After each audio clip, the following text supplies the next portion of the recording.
When you think about the first of the month, what sticks out? New Year's Day or maybe April Fool's Day?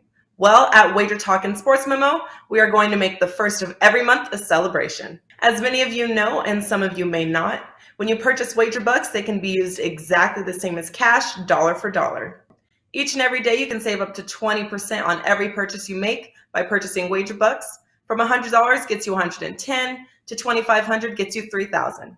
But for the rest of this 2022 calendar year, when you head to the WagerBucks page on the first of every month, we'll credit you an additional 10% in WagerBucks until the clock strikes midnight. Mark your calendars for the first of every month, as this special is only available until midnight Pacific time on the first of every month through the end of the year.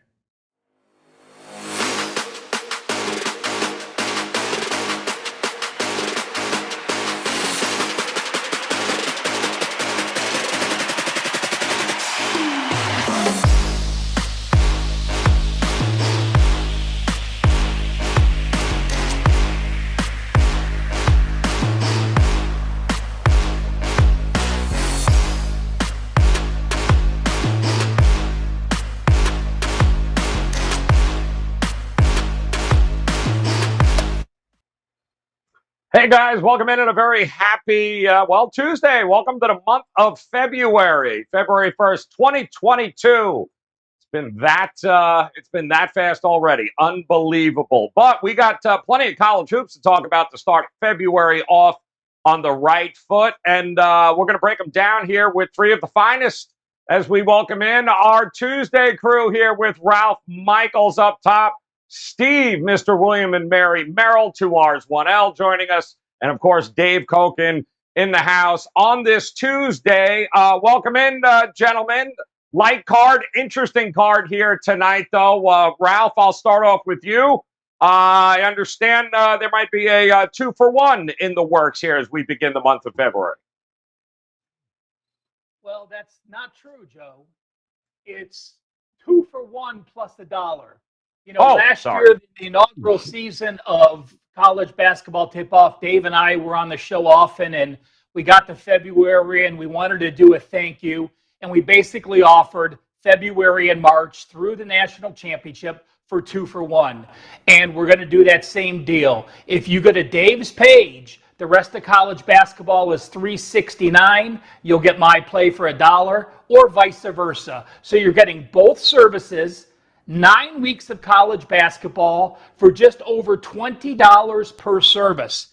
And I want to take one more second and explain for you how to even get a better deal. If you saw Ruby on the commercial, only on the first of the month, how many ever WagerBucks you buy, you'll get an extra 10% credited within 24 hours. So if you go to the WagerBucks, buy $500 worth of WagerBucks, you'll get credited $575 plus an extra $50 in bonus. So you're basically getting $625. Buy Dave and I for $370, and that leaves you with $255 worth of extra WagerBucks. An incredible deal. And again, go to Dave's page or my page, and it's really just our way of saying thank you to all the college basketball tip-off viewers. Awesome stuff there. And, of course, you can take those WagerBucks and head right over to Steve Merrill, who joins us here. What's going on, Merrill, on this Tuesday? Bertie tells me we might have a 5% locked and loaded here tonight in college hoops.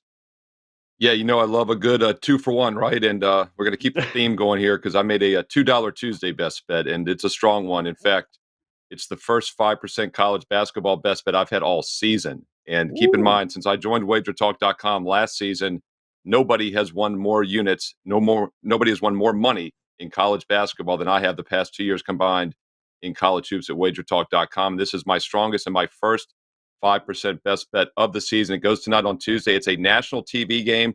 It is not one of the games we're talking about on the show here today. So use that $2 Tuesday to get a strong best bet. Normally it's $35. You're getting a 94% discount. If you've been waiting to get a college basketball play, if you've been waiting to dip your toes in the water, tonight's the night to do so. And I'll make it simple, Joe. If you bet $3 or more in this game, you're going to make money because it's just $2 Tuesday. Steve Merrill, WagerTalk.com. I love it. Simple enough math there, Merrill. And Dave, welcome back in. Happy February. Took the night off last night, I see, but you are ready to go here tonight, are you? Yeah, I wish I hadn't taken the night off because I posted a couple of leans on Twitter on Morehead State and who was the other one? Oh, Portland State. And Morehead State was a blowout. Portland State went wire to wire. But the reads were good at least, and I'm happy with that. January was okay. Looking for an even better February. Ralph explained the special already, which I think is pretty strong. I've got a best bet up tonight. Also have a free play, which happens to be on one of the games we are talking about here on the show. So I'll get to that pretty shortly. All right. I love it, guys. And really, there is no better way to start than with the Big 12 here tonight. Game number 1 on tap, guys. How about Kansas? Trying to take on Iowa State. Got to go to Ames. Not easy. They opened up as a 3.5-point favorite with the total opening at 138. It is a 7 o'clock tip-off here. So, Ralph, what do you think? Not the best spot for Iowa State coming off of that overtime win on Saturday. But, man, Kansas still licking its wounds by that Kentucky beatdown. What do we get tonight with these two? Well, let's remember, that Kansas beatdown meant absolutely nothing for them. They're 6-1. They're leading the Big 12. They have to take care of Iowa State, and they have a home game against Baylor on deck, who is 7-2, right behind them in the situation. Clearly, we have more motivation on one side, though. Ames, Iowa goes absolutely nuts when Kansas visits. And I think Kansas feels, listen, we're playing a team that's 3-5 in conference play. Before a 1-point win earlier this year against Iowa State, we've beaten them by 19 points per game in their last 3 games. And again, Baylor at home on Saturday for Kansas. Technically, the edge is with the Cyclones. Iowa State 8-2 as a dog. Kansas 1-3 against the spread on the road this year. And when Kansas is playing a good defensive team, where a total is under 140, they are now 0-6-1 against the spread. You look at Kansas with a young point guard. In their last 4 road games, they've turned the ball over 15 times per game. And Iowa's D, number 3 in the country in turnovers, their last 5 home games, they have averaged 18.6 turnovers. I think they will be able to press Kansas. I think it'll be a lower scoring game.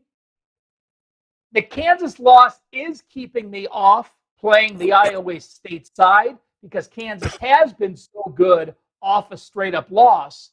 But only one way I would lean with this game, and that is on the Cyclones. All right. Only looking at the home team. Hilton's certainly an interesting place to play there, Steve Merrill. But to Ralph's point, the game didn't mean much there for Kansas. They won, 5 straight conference games? But 4 or 5 of those wins by 3 points or less here. So what do we get tonight from Kansas?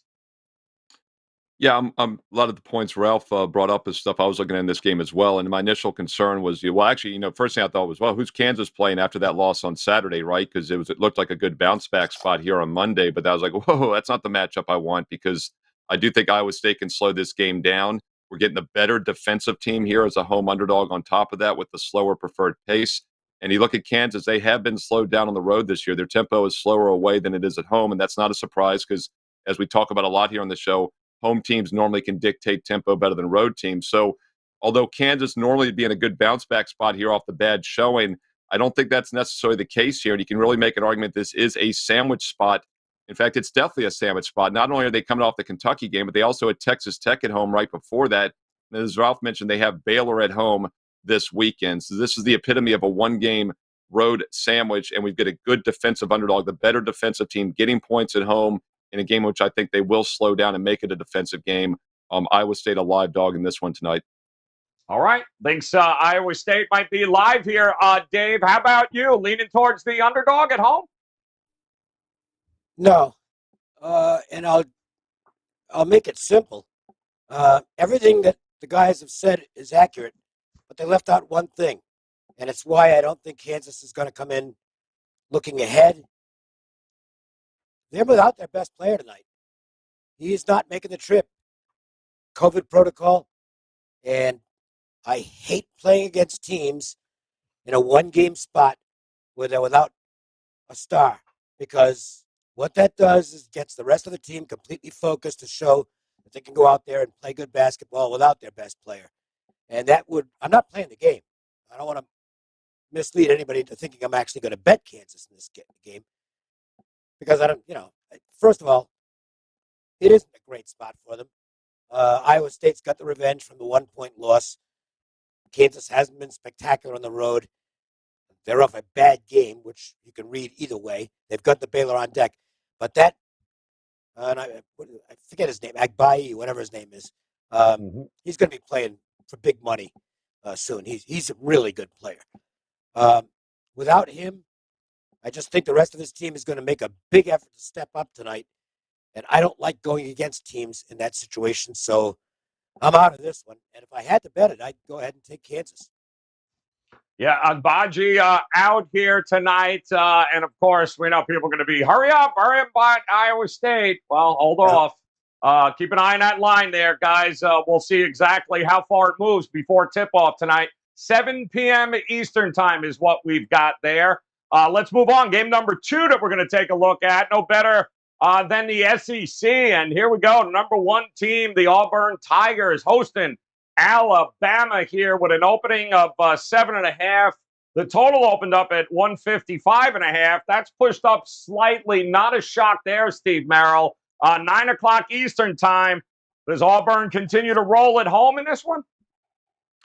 Yeah, we see this in college football a lot as well, right? When a team gets that number 1 target on their backs, beware as a bettor sometimes. And this is an Auburn team that's been very good against the point spread in recent weeks. In fact, you go back to late December, they've now covered 9 of those last 10 wins. They've, of course, have won them all, but they've covered 9 of the last 10 against the spread as well.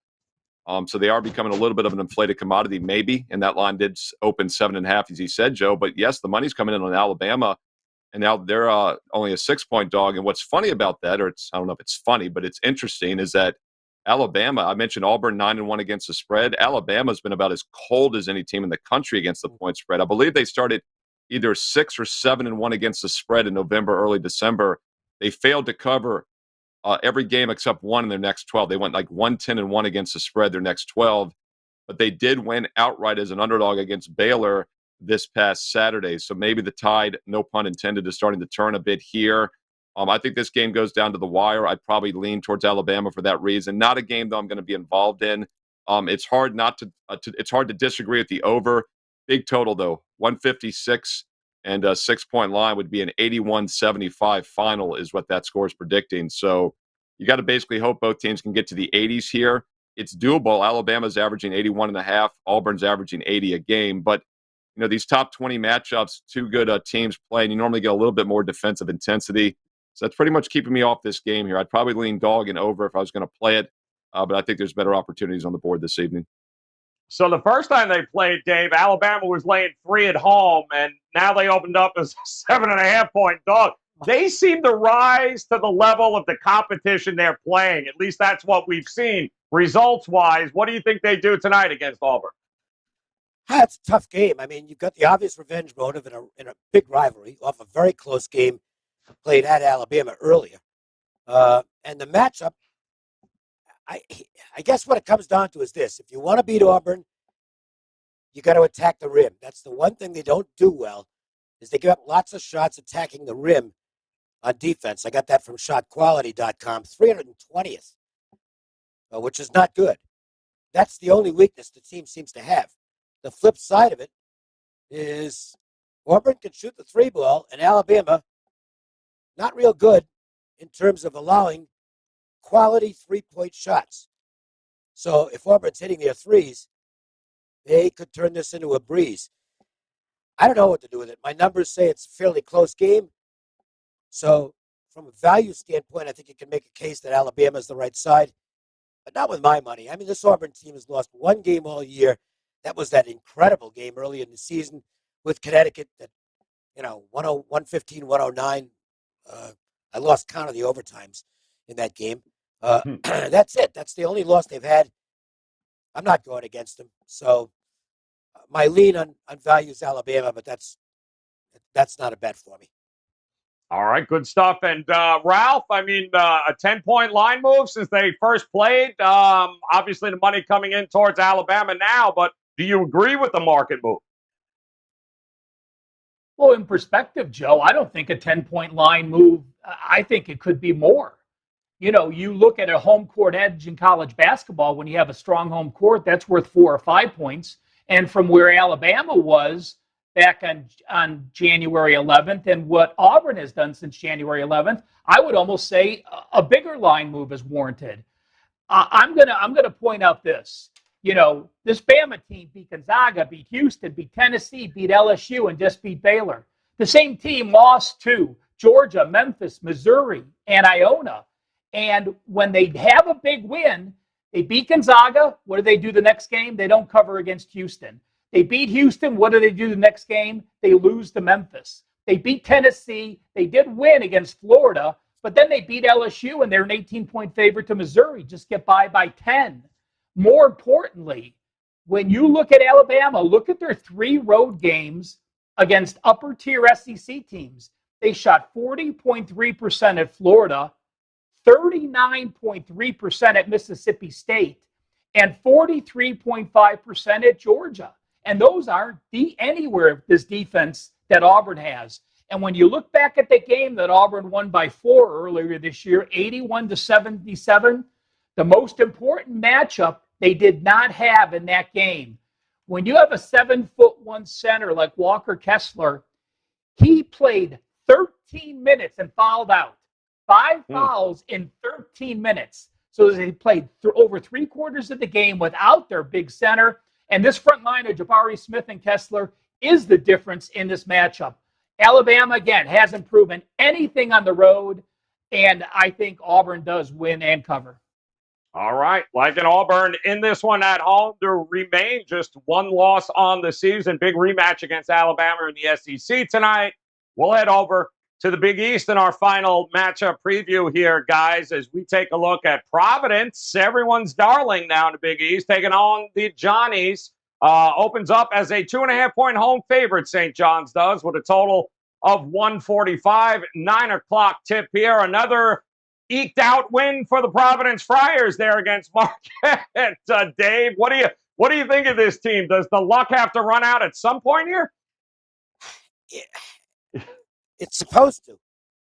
But we're getting deep enough into the season where you start to look at things and say, well, maybe that's not luck. It's just the ability to win games that are coin flips. Providence has had 6 wins this season that, according to the shot quality data, they should have lost.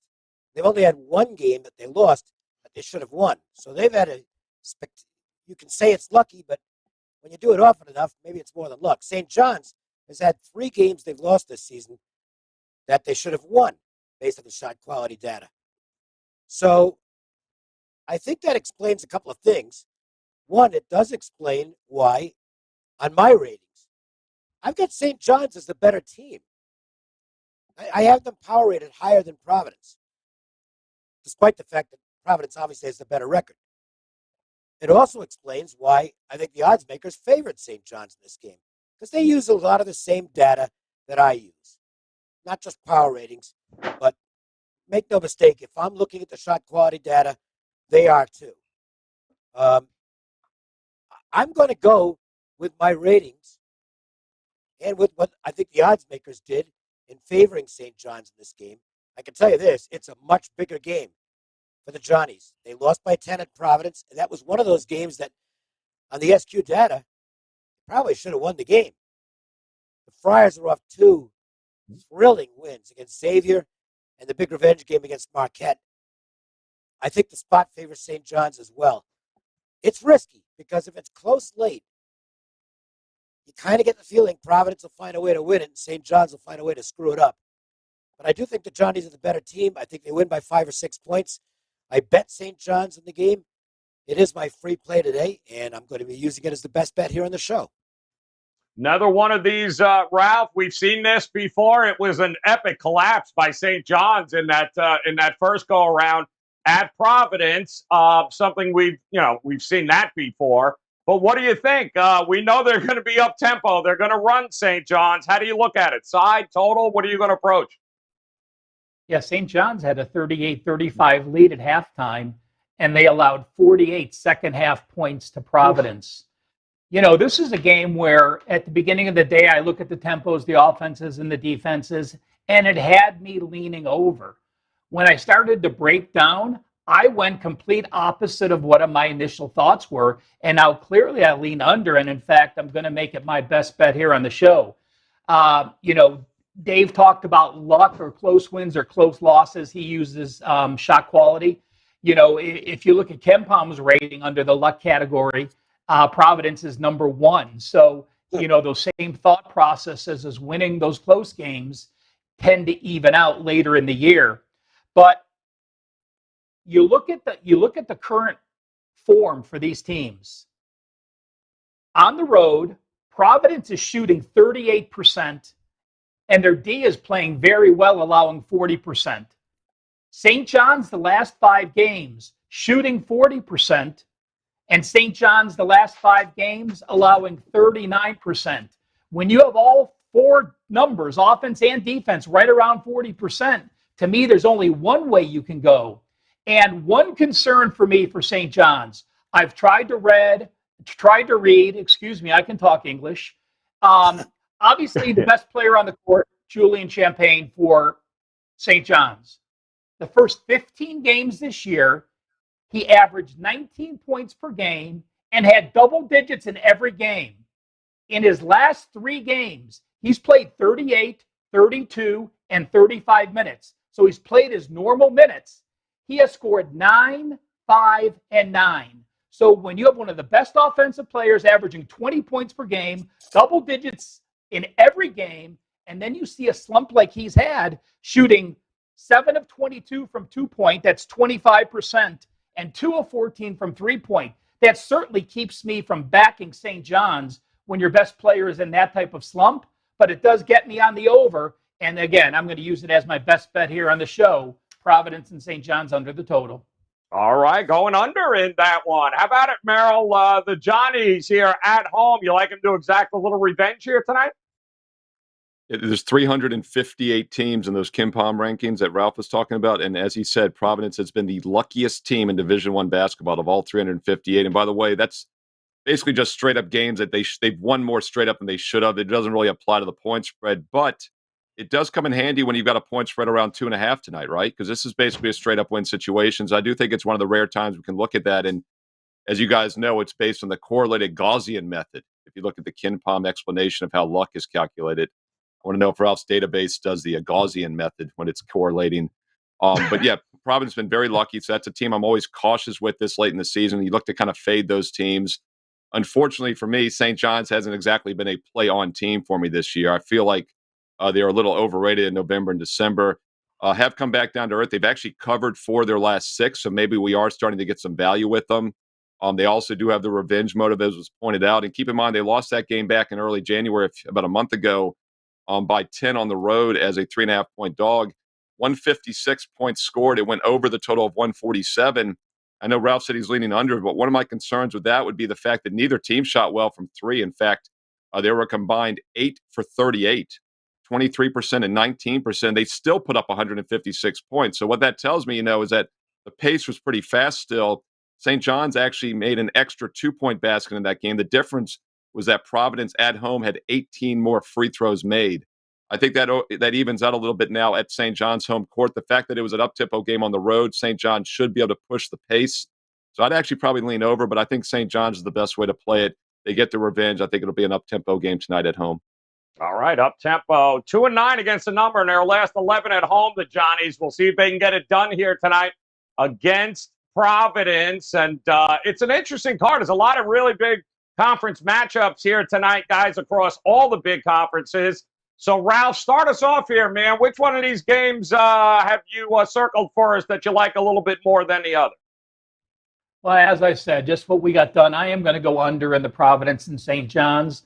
And again, just a reminder, Dave and I, college basketball season, $370 for both. And even if you don't want to buy $500 in wager bucks, just go in and buy $100 in wager bucks. You'll get $110 in credit, and that saves you another $10 right there. Use the first of the month special, and grab Dave and I for the rest of the college basketball season.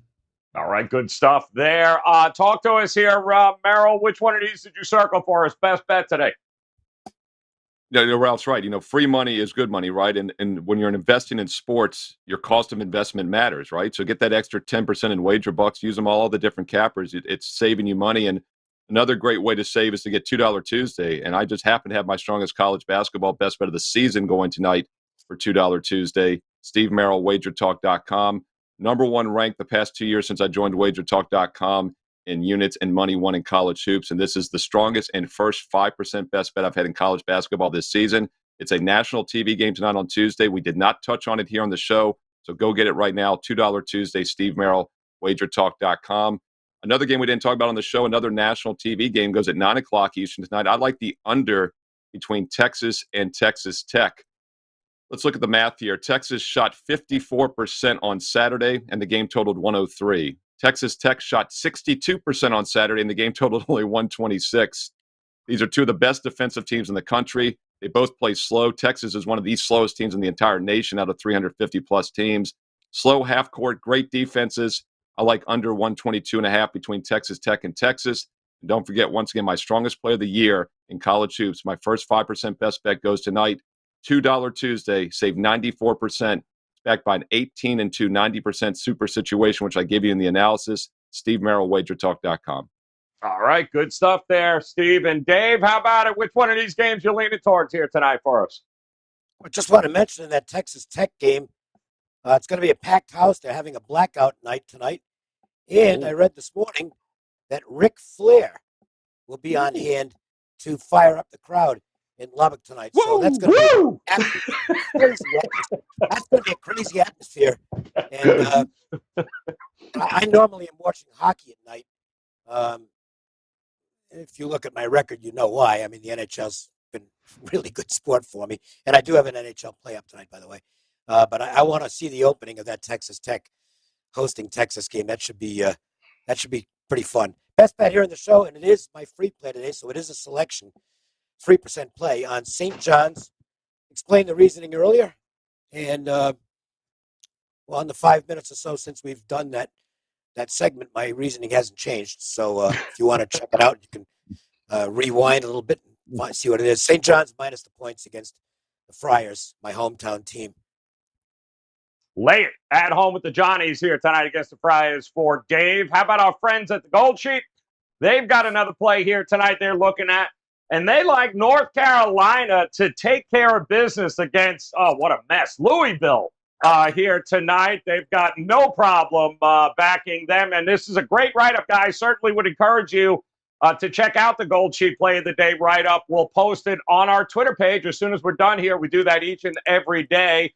Check it out, guys. Great information, great write-ups at thegoldsheet.com. Great handicapping tools available to you. Check it out at thegoldsheet.com. I'm going to head to – go ahead, Dave. Louisville's missing one of their best players. He did not make the trip. Not make the trip to North, which is even harder at this point for them. Yeah, it's a tough go for Louisville here tonight, guys. I'm going to go to the MAC, and I'm going to take a look at Kent State to get the job done here tonight. I believe Miami of Ohio, their best player is out again, Delonte Brown. I think this will be the third game. He is not suited up, and I feel like the guy's been there for 15 years. I do think he's a 5th or 6th year senior, but he's just everything to that team. They haven't won without him, and they haven't covered at all. I believe they're 1-10 in their last 11 against the number. They are at home, but you just can't overcome when your best player isn't there. They would have done it already, not in game number 3. So I'll take Kent State on the money line here tonight, guys, to get it done. All right, let's check it out. Recapping one more time. Ralph Michaels, he's going Providence St. John's. Give him the under tonight at 146. Steve Merrill, he likes an under 2. Texas Tech, definitely a cure for insomnia game there at 122.5. Dave likes the Johnnies to get it done. A little revenge there at home, -2.5. I'm going to lay it on the money line with Kent State to handle Miami of Ohio, and our friends at the Gold Sheet say lay it with North Carolina taking on Louisville, guys. And don't forget, $2 Tuesday. Steve's play is up, locked and loaded for $2 right now.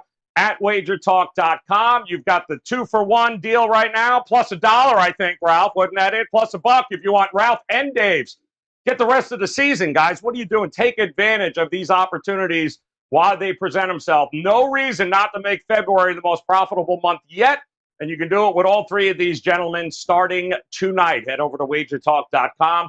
Visit Steve, visit Ralph, visit Dave, guys, and make sure you come back and join us again tomorrow. We'll do it all over again when it comes to college hoops. In the meantime, in behalf of Ralph, Dave, and Steve Merrill, guys, best of luck with your plays tonight. We'll talk to you again tomorrow. Good luck. Tuesdays is known as $2 Tuesdays at WagerTalk.com and SportsMemo.com, where you can get the hottest handicappers, best bet, or daily package for only $2.